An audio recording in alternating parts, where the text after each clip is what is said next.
GM, my friends. I hope everyone is doing well today. And today we've got DinoFam with us, and these gentlemen, they're going to tell us all about their project. So let's start with a quick introduction. GM Buff, how are you today? I'm good. How are you? Awesome. I'm well. My name's Garrett DeCastro, and I am the original founder of the Dino Fam. Good morning. My name's Forrest. I go by Ananda online, and a lot of people have heard me on our Twitter Spaces shows that we do. And I work as the community manager for the Dino Fam. Good morning. Awesome. Good morning. So yeah, what is DinoFam? Could you give us a background of the project? Yeah, for sure. I think that's, an important starting point to know where we started and kind of what we've done leading up to what we got going on because we do have a very in-depth project. We have a lot to kind of unravel, and would love opportunities like this to unravel them, especially Forrest when he really gets going on his detailed pitches here. So I'm gonna give you guys a quick high-level background of where we've been, what we've been up to, and kind of where we got our roots started. So this all started back summer of 2021, shooting the shit with some friends, hanging out, getting into NFTs like a lot of us were. And unfortunately, we were in that summer of rugs. It was rug after rug after rug after, you know, mismanaged product projects, etc. So I was really seeing an opportunity here for a business. Not just an NFT collection, not just put together a 10K JPEG collection, mint it out, make some money. I saw a business model behind this, and I saw an opportunity. So me and some friends put together a business plan in real life and started pitching around some ideas and a concept. Came up with our original collection, which was Bad Baby Dinos. We put together a back end development team, and we launched late September of 2021 last year, and we started minting in October. So we always had kind of a general concept of we wanted something bigger, we wanted something better, we wanted something sustainable and long term. So we started with our baby dinos. We started with that for our first collection. So babies could only grow. It really left us some room to expand on in the future. Um, I jumped in I dove in, frankly. I sold a rental property in personal real life and invested $550,000 into buying land in the sandbox and hiring a developer and other marketing strategies when this project first launched. That was before we even started minting. I was in it. I was in it to build something. So I heavily invested. I believed in the project from day one. Obviously, still believe in the project very heavily because we are expanding even more now, which we'll get into as we go through the show. So we really came out of the gate hot and heavy. I wanted something that was utility driven, that really offered a diverse amount of utility and not just a PFP style project or even not just one utility.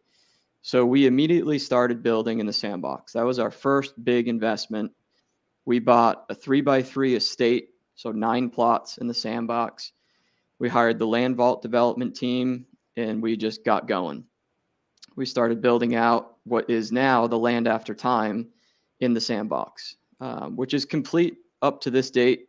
We have some improvements coming in, which we'll get into later. Um, but it was, we were a little ahead of the game, right? Sandbox isn't quite open yet, so we were wondering, okay, what else?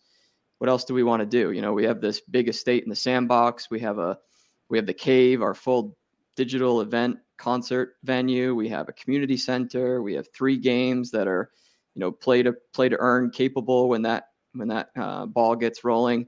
But Sandbox just wasn't ready to open yet. So we were looking for the next opportunity. And we quickly discovered NFT Worlds, which is building on Minecraft. So they had a little more tools in the toolbox to be playing with now. Something we could give the community now, something we could actually play with and earn with and develop on immediately. So we jumped into that early December, actually. And we made the announcement that we were developing Dino World in NFT Worlds as a Christmas present to our community. So we took our first roadmap, smashed through that, jumped into a second roadmap, kind of smashed through that, still fine tuning some things. And now we're jumping into our third roadmap. So we did a lot throughout those 4 or 5 months, and everything really led up to this roadmap 3.0 that we just put out. And, you know, I don't want to dwell too much on history. I just wanted to give everybody a little bit of a, you know, where we've been, who I am, how invested I am, how, you know, much of a vision we have for this project, because I want to leave room to really talk about where we're going, because I think that's the important part.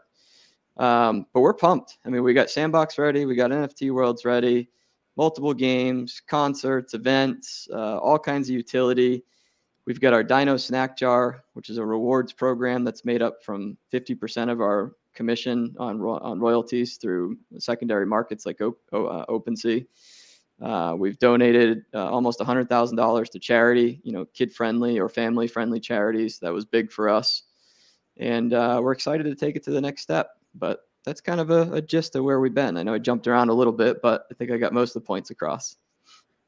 So when you say there's a Dino Snack Jar, 50% of the royalties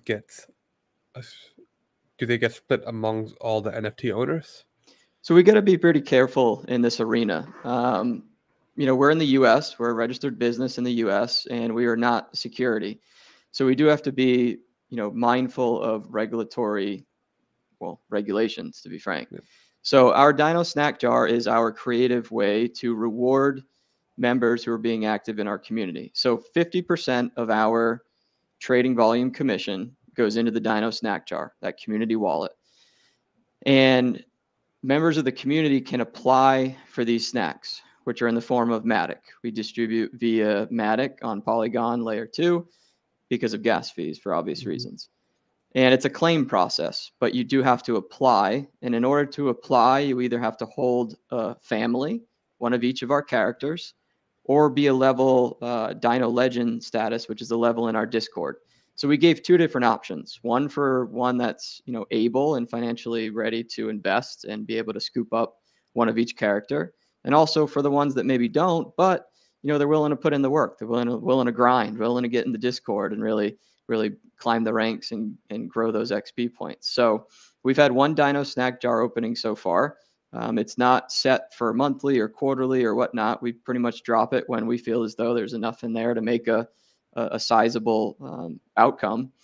And it was successful. You know, we ran into some bumps and such in that road because it was the first time we did it. We pushed through it. The team kicked ass, and we got it out to our users. So we're super pumped that is a utility that we will continue to build on. And as you'll learn moving forward, we've even tied that back with everything that we have going on in the future. Okay, awesome. So how many dinos would you have to collect in order to be eligible for the Snack Jar rewards? So if you're going to go the dino route, you just need one of each character. We have 4 characters in the original Genesis Bad Baby Dino collection. The T-Rex, the Brachiosaurus, the Triceratops, and the Pterodactyl, and each being a little more rare than the other. So to collect all 4 of those, that's essentially your access pass to apply for rewards. So if you have all those, when the Dino Snack Jar opens, you log onto our website, you link it up. We have scripts that would read your wallet, see that it has those, checks that box. And then you just got to complete a couple of really small, simple tasks for us to help us with a little bit of marketing, whether it be a PFP on your Twitter page or help us retweet a tweet that we want to get out. You know, you're really helping us grow the brand. You're helping us market. And for that, you're getting rewarded. Cool. And who did the artwork?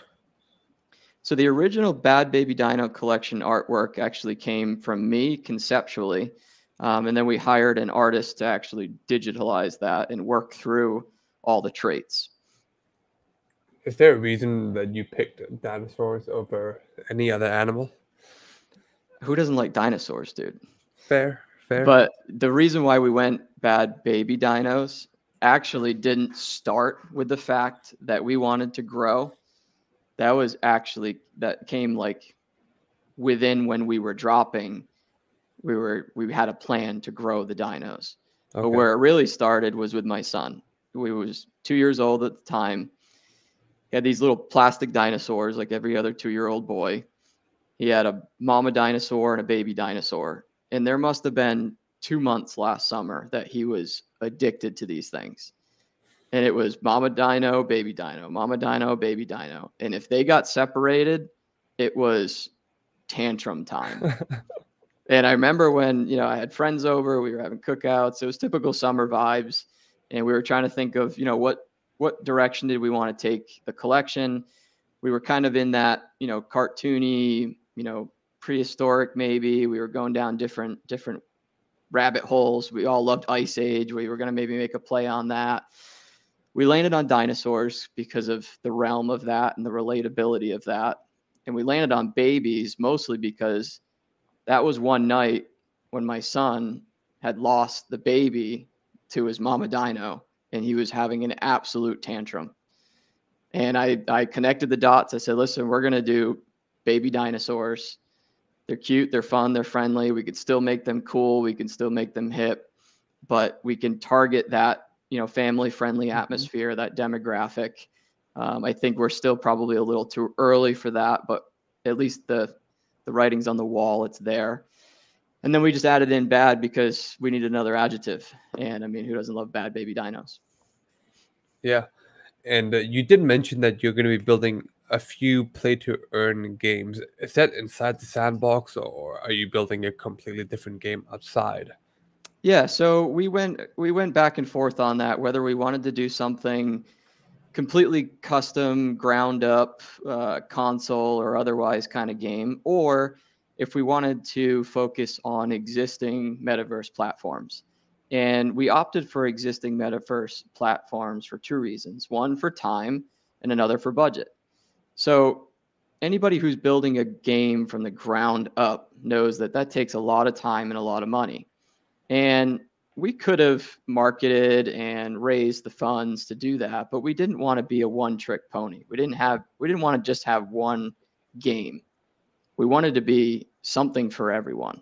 That's really kind of been a motto that we've been really expanding on. And the other portion was time. It takes a lot of time to do that. Frankly, to put out a decent game from the ground up, you're talking 2-3 years. That's just the reality of it. And in the NFT space, 2 to 3 years is like 20 or 30 years. And there's no way you're keeping someone's attention for 2 to 3 years. So, I was drawn more towards Sandbox at the time than, let's say, Decentraland or a couple others that were available. We had met a great builder at the time. So we knew we had a great team to build it out. So we started with Sandbox. We've now gone into NFT Worlds. And we now are already talking to another more ground level game studio about what can we do next. And that's part of our vision in Roadmap 3.0 is just what can we continue to get into. But to circle back on your question, Sandbox, The Land After Time, right now has 3 games that could be implemented into play-to-earn games. Sandbox obviously still not having a lot of clarity around how that's going to work yet. But we do have them built out. One's a racing game, almost a kart racing game. Another's more of like a scavenger hunt, so to speak, where it's very interactive throughout the map. And the other one would be more of a maze, kind of a maze runner scenario where you got to get through certain levels and collect certain things and get to the end. So very interactive, fun games that you can get in and do that with. We did the same thing on NFT Worlds. We dropped our Dino World, and then we dropped our survival game mode. And because we were so early to that show, we were actually able to dub the title first multiplayer game on NFT Worlds. I mean, we were early. We saw the writing on the wall with that. We've expanded on that and since launched our Dino Kart game, which is a real play on old school Mario Kart. I'm still an N64 Mario Kart guy. Personally, my buddies and I playing when we, go on vacation and hang out with each other. So we made a play on that. And we're still working on that one. We're really fine tuning that. That's come up with a lot of complications, to be blunt.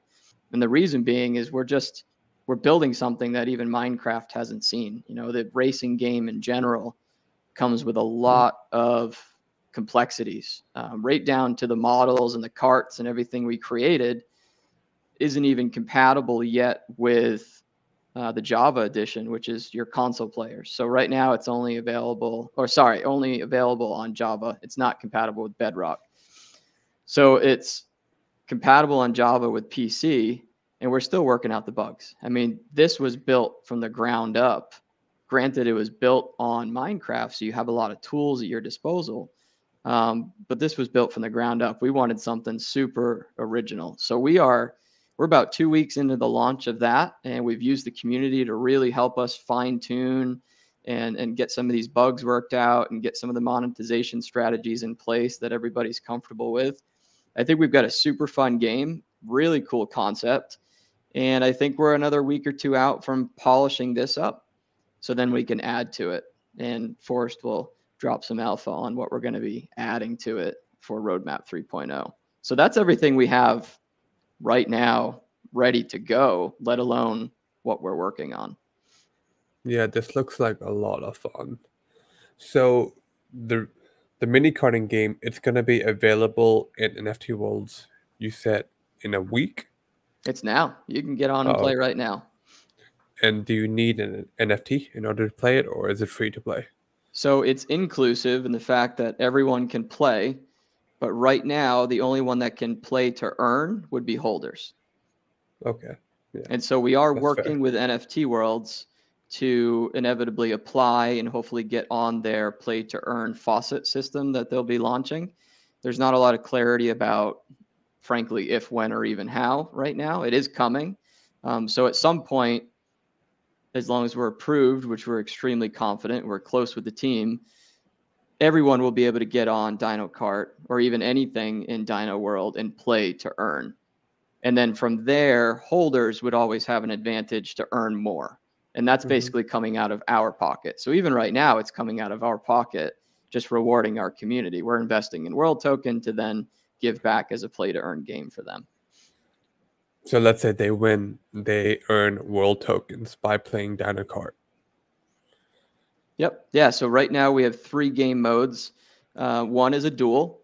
So it's just PvP, player versus player. It's a quick one race on one map, which is about 2 minutes to 2.5 minutes. Winner gets a half a world token. So you can imagine that racks up pretty quickly. We have Grand Prix, which is 3 maps, 3 races each. And it's about 6 to 7 minutes long. And I believe first place is 1.5 world. Second place is 1 world, and third place is a half a world. And it's a 4-player game.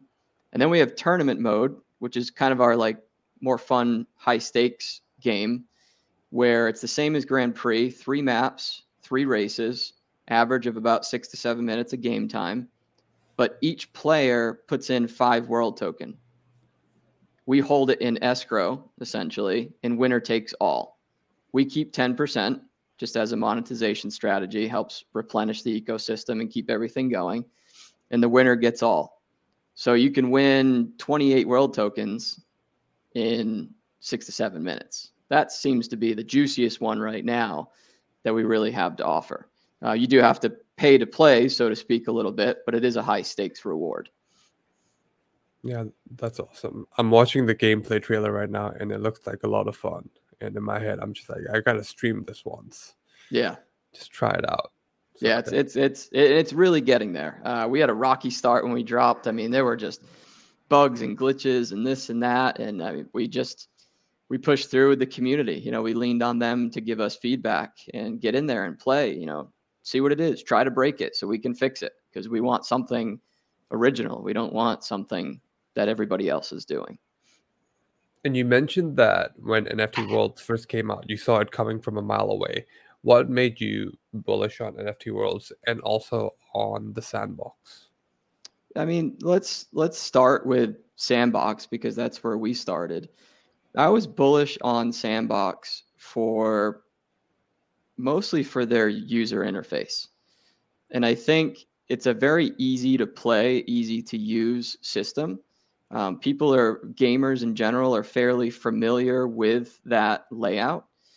But what I liked about Sandbox was I really saw it was more than a game. You know, it's the sandbox game, but there's so much more opportunities in the sandbox, in my opinion, than games. You know, there's these social hubs that people are getting together, for your example, hanging out, having meetings, having social events. There's going to be concerts. There's going to be educational events. There's going to be retail providers offering their products in this metaverse platform of some way, some shape, some form. So that's a lot of traffic. I saw a lot of big names already in it, a lot of big brands, and I really think they're building something really unique. Does it have that Minecraft, you know, voxel feel? Yes, but I'd also argue it's a better quality than just the more simplistic Minecraft. So it is still a ground up build. They are still working their butts off to get it out there. I know it takes a lot of work, and they could probably be a little better at communicating and marketing themselves. But I'm still super bullish on the sandbox, long term especially. And I know there are a lot of big names getting in that. There's a lot of big developers developing retail sections, whether it be rentals or sales or whatnot, events like we have our cave, concerts. I mean, I see this being a very well-rounded platform, and that's what I'm most bullish about Sandbox. It's easy, and it's a well-rounded platform. Now, NFT Worlds, it was like a light bulb. It was one of those moments like, I wish I thought of that. Because all they're doing, well, not all they're doing, I don't mean it to discredit it, but essentially what they're doing is building on top of an existing successful platform, Minecraft. Minecraft is there. Minecraft has hundreds of millions of users already using it. So if you could tap into that some way, some shape, some form, you automatically have a leg up. So I saw that being instant gratification. You already got tools stocked in your toolbox. You got an array of builders already out there used to building in Minecraft. And all you're doing is taking a Web 2 platform and making a Web 3 twist. So now if you can throw in other ways to make it play to earn or make other opportunities to continue to grow and succeed, it starts connecting the dots. And that's really what it was for me. It was connecting the dots. And it took maybe about a month of Arc and Temp and the team dropping some of their announcements and what they were really doing to really open up everybody's eyes of A, this is a great idea, and B, this is an amazing team. You know, they're really breaking down the barriers and creating a frictionless transition between traditional gamers and play to earn gaming in the metaverse. And what better than a platform that was already built and already successful, Minecraft. So that's really what attracted me most to that, and still has me attracted to that for the long term. I think that's going to connect a lot of the dots. I think that's going to be really building a foundation and really start to get those wheels turning as other platforms continue to become more available. I mean, there'll come a day that this voxel art maybe isn't the go-to gaming platform of sorts, you know, or at least not the majority. You know, there'll come a day where you have some really good graphic games and some EA Sports type businesses getting involved, but you know, you're years out. So we got to build into it. We got to work into it. And these are the roads that we're paving to get there. Yeah, NFT Worlds just exploded out of nowhere. And when it hit 10 ETH, I'm just like, what is that? I was very late to the party, so that's unfortunate. Exploded. Yeah, we were in when they were about 0.3, 0.4. Wow, nice. And I had scooped up a few rare ones at the time that were like 1 ETH, and it was like, oh my God, you're spending 1 ETH on that. And, well, yeah. Luckily it worked out. But yeah, we're very bullish. You know, I talked to Arc. I'm not going to pretend like I'm best friends with the guy, but I've talked to him enough times, and we stay pretty close in touch. There's probably half a dozen projects that are very active in the NFT world space, and you know, we're a nice tight knit community that are going to keep elevating the bar and pushing the limits as much as we can in Minecraft. So outside of NFT Worlds and the Sandbox, are there any other metaverses that has caught your attention? Nothing that's existing right now. I think think we have our bases covered with the demographic that we're appealing to with both of these game styles. You know, Minecraft is Minecraft, existing user base, familiarity of people already used to using it. Sandbox being, you know, a step up above that, plus your entertainment side of things. So now we're looking at how can we get into something different? You know, so we did make an announcement last week that we're going to be getting involved with a ground up game studio that just completed their first seed round. They're building something pretty special, you know, gamers in mind. We don't have a ton of details we can leak yet, but we're one of 2 or 3 projects that have committed to working with them at the ground floor and continuing to build up. So that'll be one that we are committed to. And then we have our eyes on what's next in the gaming, metaverse, or digital entertainment sector, right? And I think that comes into some kind of VR compatible metaverse platform. I think we have these bases covered, and I think my focus is a little longer term, and how can we really start taking this and going to this, which is going to be that more grade A graphic gaming and or 3D modeling, VR compatible kind of stuff. And we don't have anything that we're able or willing yet to announce, but we do have some irons in the fire. Now I'm tempted to know which gaming studio it is. Yeah, I mean, we can announce it because it's public. So we're working with LFG, Life Force Games. Cool. Okay. And can you talk a little bit more about the concerts that you'll be hosting inside of the sandbox? Yeah, I mean, I can't wait. So we have the Cave, which is our digital event center, which is a giant ass volcano in the middle of our map. And our vision for this is multiple events, right? We can have concerts. We can have different genres of concerts, whether it be bring a DJ in for some kind of good EDM kind of vibes bouncing off the walls. We can have all kinds of, you know, hip hop shows. We can have different. I mean, there's a pretty lengthy list at this point of artists that are getting involved in the metaverse. You know, Snoop obviously kind of paving the way and leading the path and showing what you can really do in that. You know, and just take that. You know, maybe we don't get Snoop on day one, but you know, that's a dream of ours. We'll work on it. But you know, you get what we can get in there for fun entertainment, and we just build and expand on that. You know, I'm thinking motivational speakers. I'm thinking educational speakers. You know, hey, shit, Gary Vee wants to come by and give us 10 minutes of his time. Let's go. You know, and so we're going to have these events in this cave. We're also talking strategy because, you know, this is a business, and we need to realize that we need to sustain as a business. So different unique monetization strategies throughout are what's going to be our best viability to sustain. So we're even thinking maybe if we don't have an event that weekend or that week or whatnot, maybe it's something that's rentable to a newer community or a smaller community that, you know, necessarily isn't built out in the sandbox, but maybe wants to host an event or host their launch party or their mint party or their mint out party. I mean, just, you know, you get the wheels flowing and you can see where that could go. That I wish there's one big announcement that we're dropping this weekend that I can't drop because everybody that's holding me back will shoot me. But I mean, for anybody who's watching now or later or whatnot, we get a big announcement dropping this weekend that will really connect a lot more of the dots of this gaming and entertainment side of things and how much of a return you could get as a holder. I'll leave it at that.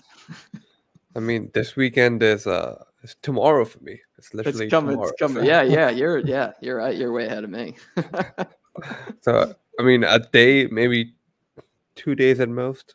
I'm bad. Coming quick. Is there a lore behind the project? Are you able to talk about that? A what? I'm sorry. A lore story. Yeah, I mean, it kind of ties into what we just announced for our Roadmap 3, which is our evolution. The evolution of this dinosaur growing up, right? Where the storyline started with the concept of the land after time, and for those that know the land before time, back in the day, I still have my VHS at my grandmother's house. That was our play on that. So picture these dinosaurs being left behind one way or another and rehatching in a digital age. Where we're reborn on the Ethereum blockchain. We are in the land after time. So now we are beginning our evolution, not prehistorically, but in advance. So in the land after time. So that's really where we start our storyline, and we're going to continue to grow and evolve on that. And I'll let Forrest touch more in a minute on where we're kind of going and where we're evolving even in the next few months. And then maybe we'll follow up again where that could even go. So the storyline is the evolution. And I think it's relatable because it makes sense. Baby to this, that to that, this to that. And we're just going to keep expanding where it makes the most logical sense for the business. Cool. And could you talk about the Dino-Mart? Dino-Mart. I think what I'll do now is maybe we'll transition into this Roadmap 3.0. So we've kind of talked about where we've been, what we've done, where we got started. Forrest is chomping at the bit. He hasn't talked on the last 30 minutes, so he's got to go. So I'm going to give him the mic here. Let's talk about Roadmap 3.0 because that will touch on what we've got coming up for collections, expansions, including Dino-Mart, et cetera. And I'll obviously piggyback on his conversation. So without further ado, our main man, Forrest. The main man. Hey, good morning. Yeah, I had the camera off. Just want to say hello. I'm not hiding, but it also gives me a chance to show some of the evolution that's coming up. And a lot of the things that you're asking about, as crazy as it is from what we've talked about so far, is that we are really just getting started. Garrett has really talked about this long-term vision that we have to build and be in the forefront of multiple play-to-earn games. And I'm going to click this off so you can see, what we have coming next, and you can see it in the roadmap here as well, is our cave dinos. So you talked about the lore. We have this story that we're building of the dinos coming back from the past. They've been portaled here, and now they're in the future and reborn here on the Ethereum blockchain. But they're growing up, and they've started as bad baby dinos, and we really wanted to give that Genesis collection a lot of utility.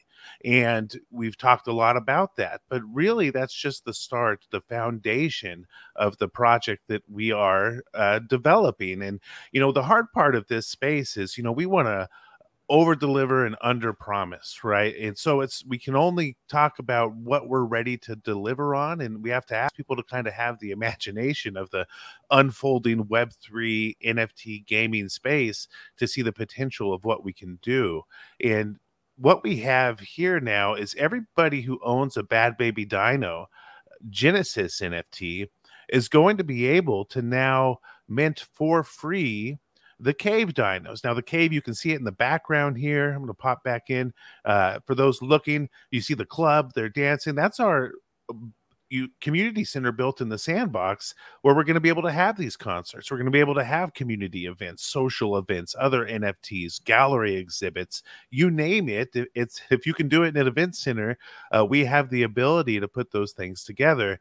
Now the dinosaurs are going to rave in the cave and have fun. They're in their younger years, and everybody who owns one of the Genesis collections that you can get now on the secondary market is able to mint one of these for free.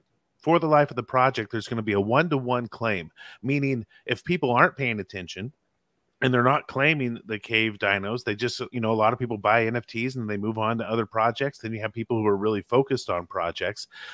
You'll be able to check and see if they've even claimed it down the road and be able to snipe and pick ones that still have this bonus utility, which is this free PFP. And that's kind of why I wanted to show my little PFP here. You can see another guy with his turkey leg. These are all hand-drawn. Now, we're going to meet another demographic in the NFT space, which is the people who are really focused on the PFP looks, the hand-drawn art. We have a graduate of fine arts who is hand-drawing this whole collection, really from scratch. It's been really amazing. And what these guys are going to be able to do now, they're not just an art and PFP collection. And this is where everyone has to kind of really focus in, because we've talked about gaming, we've talked about to play to earn, and now we're going to talk about other utilities that you can do in Web3 that we haven't hit yet. And one of them is the ability to stake. Now, for those who don't know, and just jump in if I'm going too long on this, but staking is the ability to essentially lock away your NFT, and while it's locked away, it earns token. And we are launching our egg token, which is a Ethereum based utility token. It doesn't have any liquidity. It's not a go flip and get rich token. It's purely to be used in our Dino ecosystem. But when you get these cave dinos for free, you can then stake them, and they kind of like a savings account start accruing this egg token. So with these dinos, and I can go into it, there's different levels where they certain combinations. If you have a baby and a cave dino, you earn more. But essentially, the goal is for our original holders to be able to mint this new collection, whose primary utility so far that we've announced is earning egg token. Save up that egg token, and you're going to be able to spend that in the Dino Mart. So see, I got to your question there. You thought I was just going off on another angle, but I had you, Professor. So what is the Dino Mart? And we're going to talk about what we've announced. But again, this is where I ask everyone to use their imagination, because we've only announced what we're ready to deliver on, but we have a lot in the pipeline. So far is our 3D voxel collection for the sandbox. And you guys were generous enough to put together some really cool examples of voxels. You got some guys dancing. We have partnered with the Land Vault to be one of the only I believe, Garrett, and correct me if I'm wrong, the Land Vault is the only approved voxel builder right now for the Sand Vault. The only approved vendor with Sandbox that can mint them. Yep. They can mint them. Right. Yep. Yeah. So we've partnered with them to be able to build a 10,000 piece voxel collection for the Sandbox that you can play with in any game on the Sandbox, and you'll be able to essentially mint those for free, essentially, with the egg token that you save with the voxel. So it's kind of it's got some fun gaming element to it. You're able to collect some really nice, more art focus pieces, and then also use the egg that you're collecting to have some of the few approved playable avatars in the Sandbox. So it's kind of a really exciting time for us, where these little babies that we've already put a lot of utility, now we're going to start to hit different demographics that are out there looking for other types of things. The people who are more focused on art, people who want to stake utility tokens and utilize those to gain more just basically compounding rewards for the project. And that all goes back to our desire to create, one of the most utility packed NFTs in the game, and that's what we've been working on. And the voxel collection, if you think about the quality, the expense it takes to make these, the how rare it is that some of the people who are approved to do these collections for the Sandbox, we really wanted to start with that to show how seriously we're going to take the Dino Mart and some of the things that we have coming down the pipeline. So that Dino Mart is going to be full of some pretty juicy benefits for people who are participating in the project and staking those egg tokens. Cool. So I'm guessing you are unable to speak about what's available in the Dino Mart just yet. Well, what we're going to have, so first of all, this is all launching in early May. So if you're listening to this now, you are early. So right now, nothing's available because we're releasing it here shortly. The first things that we're going to have are going to be the voxel collection. That's what we've announced. But we're going to have merch and, other sorts of things that you can get in to there, the standard things. But we've got some really creative stuff. And this is just where it's hard because, I know some of the things that are coming in there, but we're just not quite ready to announce those yet. But let's just give you a hint here. You know, we can talk about in real life wearables, whether it be merch or other fun things just for fun. And then we talked about collectibles that have the utility of resale, the utility of value and play in the game, like the Voxel collection. And if you can kind of connect those two dots and think anything in between, you know, there's quite a lot that we can offer within that Dino-Mart system. Cool. Awesome. And how big is the team? So team right now is myself as the original founder. We've got Forrest down here as our community manager and really heading most of our marketing at this point. We have one other gentleman who's not with us today, but is our project manager. And then we have a full moderator team in our Discord, and as well as a developer and et cetera, everything we need behind the scenes. But the team itself, I had a different approach at the way I wanted to build this team. So I mentioned early on, started with friends and in real life colleagues, some other business owners that I know that I work together with on other businesses, et cetera, that really conceptualized, started this and kind of got things off the ground. But I wanted to build most of our front end relatable day-to-day team from within the community. And I've done this with other small businesses, and it's netted a really positive result. You know, you're building people, hiring people, training people, growing with people that already cared about the project, were already in on their own for their own reasons. So, you know, and some work out, some don't, some do better than others, some want to climb the ladder, so to speak, some don't. So it really gave me a lot of flexibility to build that out from within the community. I'll use Forrest as a perfect example. You know, he came in as an investor, as a community member. He bought into Bad Baby Dinos, liked what we had going on. We had multiple conversations on different strategies and ideas and so on and so forth. And now he's sitting here with me today.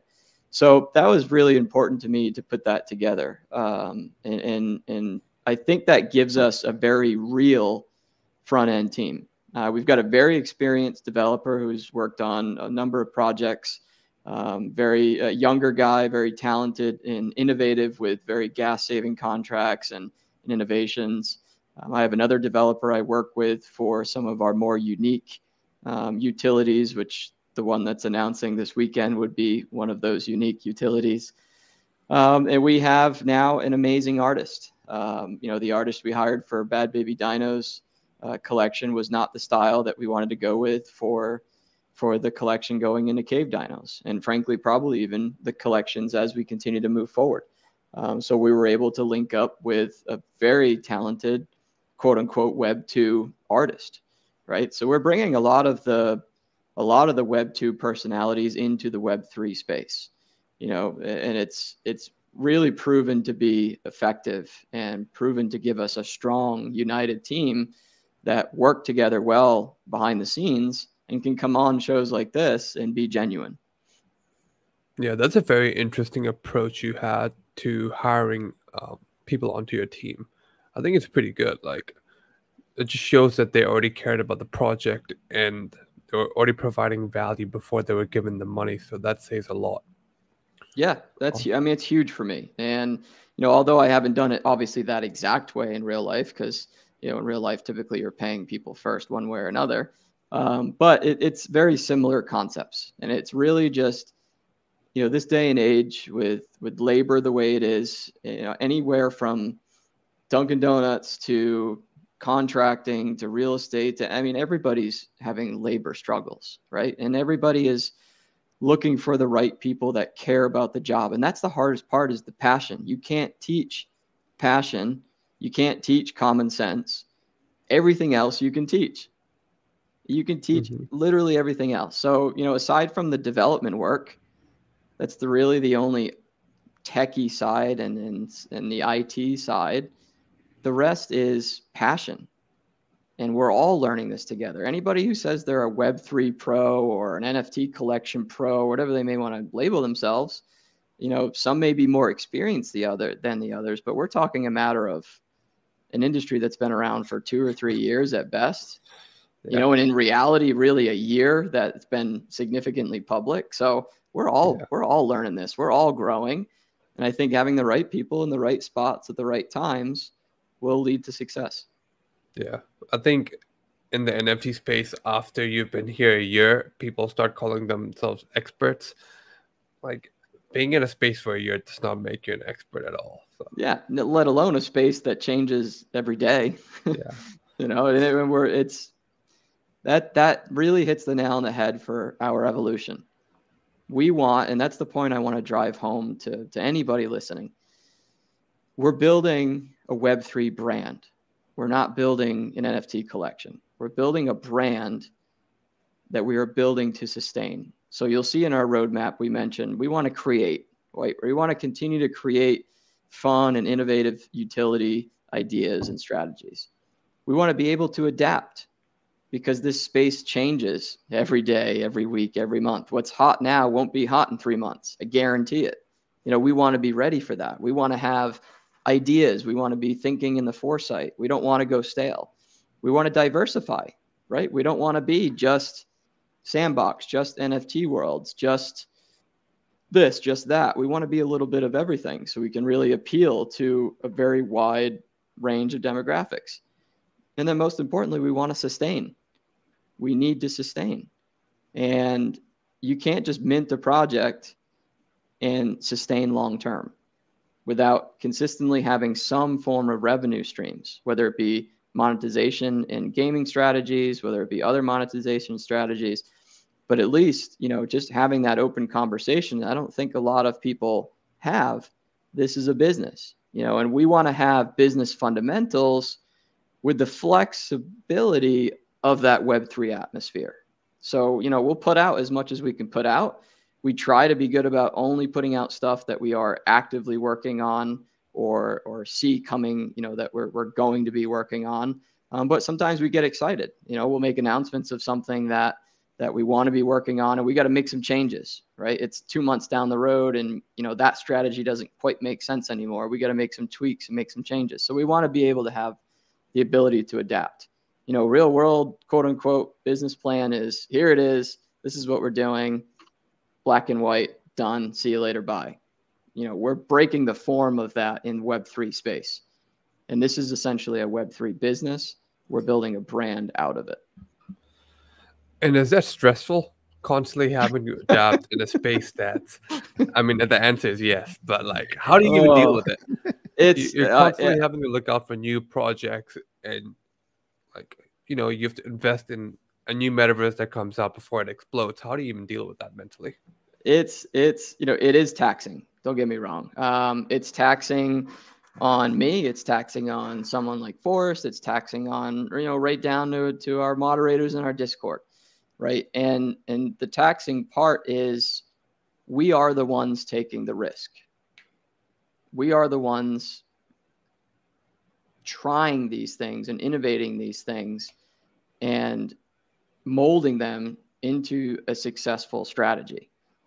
They're either work or they're not going to work. We're going to try our damnedest to make them work, but there's going to be things along the road that are out of our control.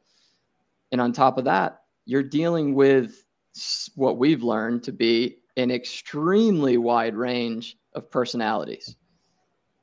And, you know, typically if you're dealing with a business, you know, you're dealing with a customer, right? And that's your end user, whether it's business to business or business to client, whatever, you're dealing with a customer. In an investing world, let's say you're a public offering of sorts, you're never dealing with your investors. You're maybe dealing with a board of sorts. When you get into the Web3 NFT space, if you have 5,000 members, you're dealing with 5,000 people, and you're going to hear all of their opinions, which is great. That's part of the value of it. You're getting the feedback, your boots on the ground, you're feeling it. You can mold it based on feedback.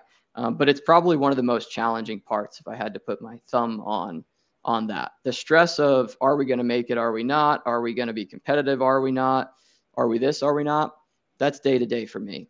I'm a small business guy, built, started, sold, flipped, you name it, with small business. That's what I do. That's what I like to do. And I can manage generally speaking, the stress of that. But the most difficult part is satisfying everybody. And you're in the net result is you're not going to satisfy everybody, but we're trying our hardest to check as many of those boxes as we can. And I don't know. I'll even turn it to Forrest. I mean, I think that's probably where his head's at too. Yeah, I think you hit it on the head there. And one of the things that we try to do or are trying to do differently is, and this is the challenge, this is where the stress comes in, and the challenge in the marketplace is do what we say we're going to do in a way that is sustainable and going to work. And the problem in the NFT space is there's so much noise and it all sounds the same. The people who don't intend on delivering are going to take the great sales points of the projects that do, right? So that they can get people hooked in. And frankly, a lot of times they'll promise stuff that they know they can't deliver because there might not ever be an intention to, or maybe they just don't understand really the complexity or the legalities behind some of the things that they promise.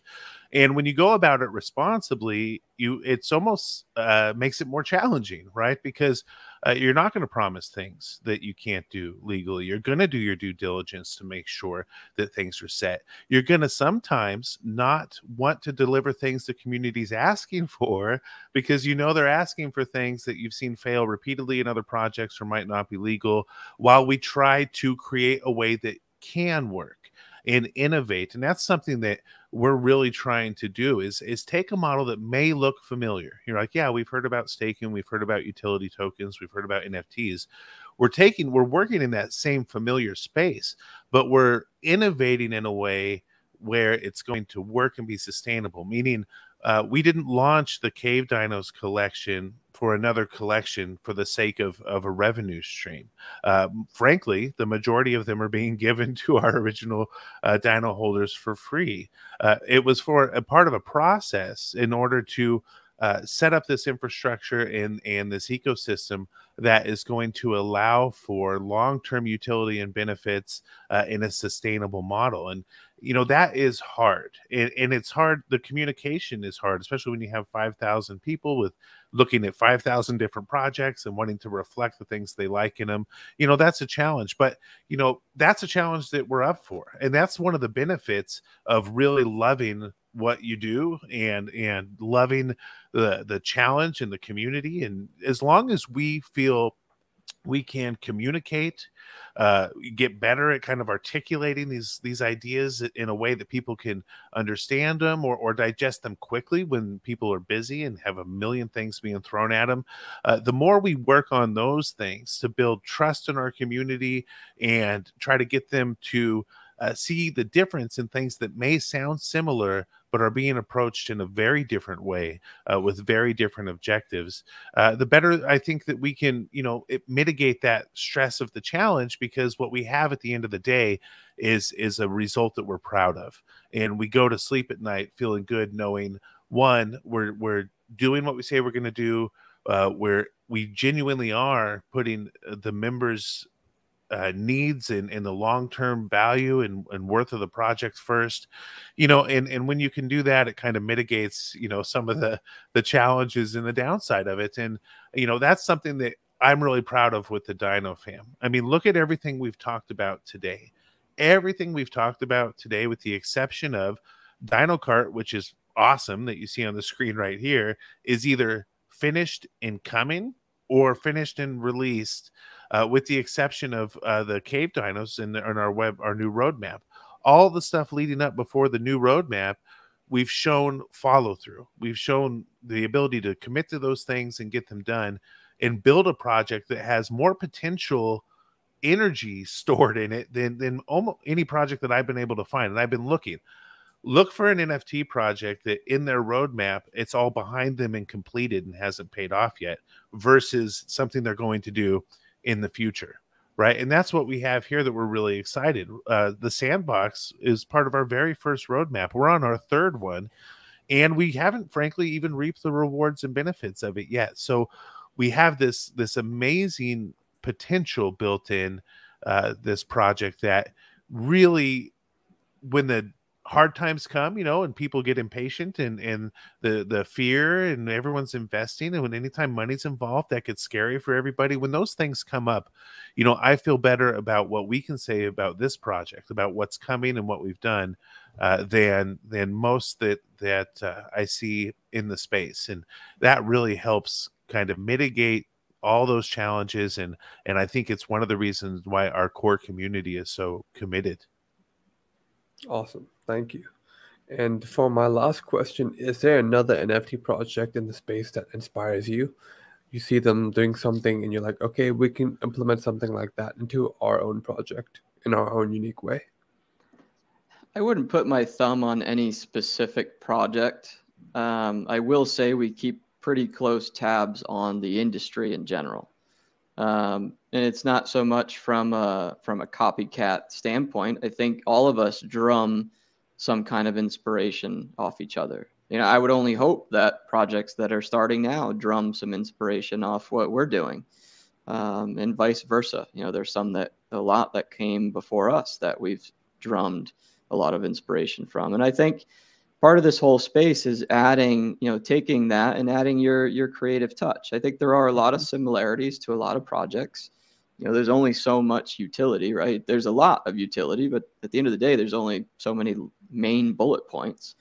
But it's a matter of how much fun you can have with that, and like Forrest said, with dropping our utility token and adding collections in the future and yada, yada, yada, we're doing it fun. We're doing it creatively, and we're doing it with the investor in mind. People invested in Bad Baby Dinos, the Genesis collection. And even if you're buying today, you're investing in the project as a whole. And even if you're going to invest in Cave Dinos in a few weeks, after claim or whenever, you're investing in DinoFam. So no matter what, you're connected to DinoFam NFT Collections brand. And we just want to make sure we're bringing value to everything. So everything we do is thought out. Dropping a collection, for example. Okay, everybody says, oh, people only drop collections when they need money. Not the case. Are we a business and do we need money to continue to grow? Absolutely. We've already smashed one roadmap, made another roadmap and smashed that. So now we're adding another one. We're giving most of our Genesis 2 for free to our original investors. We're only minting to public 2,223, and it's a new character that we're adding to the gameplay.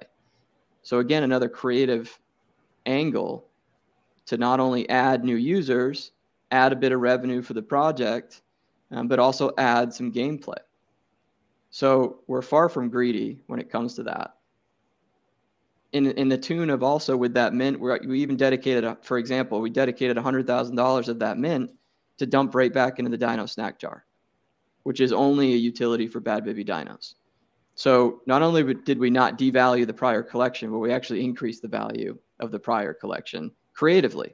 And then we found a way to implement all these other utilities, tie them all together, and basically get all those guys a free, completely playable, quality avatar, voxel dinos. Mm-hmm. So we really kind of gamified that a bit. We got as creative as possible, with still maintaining legality issues, and while still creating a bit of a revenue stream, because anybody that says that they don't need revenue to be successful is lying. This is a business. We do need some revenue, and we're going to be budgeting it and using it wisely. So we're excited to continue to expand and grow. You'll see, anybody can check out dinofam.io right now. It's just our landing page as we rebuild our website again. You'll see our white paper that has far more details on, we're doing some more improvements in the sandbox. We're doing some more improvements in NFT worlds. We made that announcement for the other gaming studio we're going to be working with. And that's just the next 3 months. We don't like to go much past 3 months, but we're already talking some big stuff. We have one more trick up our sleeve that will drop this weekend that'll really connect a lot more of these dots. But we're pumped. We're pumped. Awesome. It's all eyes on Cave Dinos right now. We can't wait to release that. The public mint, for anybody who's wondering, is coming up first week of May. That'll be an ETH mint. We'll announce the price when we get a little closer and make some fine tuning and some adjustments. That's the only way you can get this special character. And the special character has its own utility, like adding more egg token, yada, yada. You could read it in the white paper. But we're pumped. So all eyes on that right now. Awesome. Is there anything else you would like to add before we end the stream? Forrest, what did I miss? I always miss something. Well, I mean, we could go into a bunch, I would just say read the white paper. I mean, we really didn't even talk about, because we're sandbox focused, the fact that in this roadmap, we're doubling the amount of games. We're adding a whole bunch of rentable cottages and those sort of, so just a lot of fun in there. So if it sounds like, man, we really must have packed it in, we really kind of scratched the surface on the project. I would say, come check us out. Check us out on Twitter. We do shows 3-4 days a week. Where you can really kind of get to know us and the community, ask questions. Everybody's welcome there. Everyone says do your own diligence, but what does that mean? And I would challenge people who see this to come get to know us and see if it does feel different, if the community does feel different than things that you've experienced before. This is a community who is 5-6 months in now. What does that look like in the space that seems to inflate and deflate so rapidly? So, come check us out. We're on Twitter with our shows there, in the cave. Sorry, easy for you guys to say. 3 days a week, and we would just really think that people would be excited about what they saw. So we welcome everybody to come see what the Dino Fam is doing. Yeah. Now's the time. Now's the time for Bad Baby Dinos. I mean, I know I'm biased. I would argue they're undervalued, knowing everything we're packing into this guy right now. So prior to Cave Dinos, our Generation 2 drop, Bad Baby Dinos is really your bang for your buck right now. Floor is at a good level for entry. Do your diligence, read the white paper, reach out to us in Discord, ask questions. My DMs are open. I'm digging it on Twitter. Forrest is usually behind the Dino Fam PFP on Twitter. All our DMs are open. We answer all questions as quick as we can. But just dive in, learn about it, and you'll see the value we packed into one NFT and how we did that. And I left a link in the comment section if anyone would like to check Dino Fam out. And thank you for coming on, guys. It was a great chat, and I hope all the viewers enjoyed it as well. Awesome. Thanks so much for having us.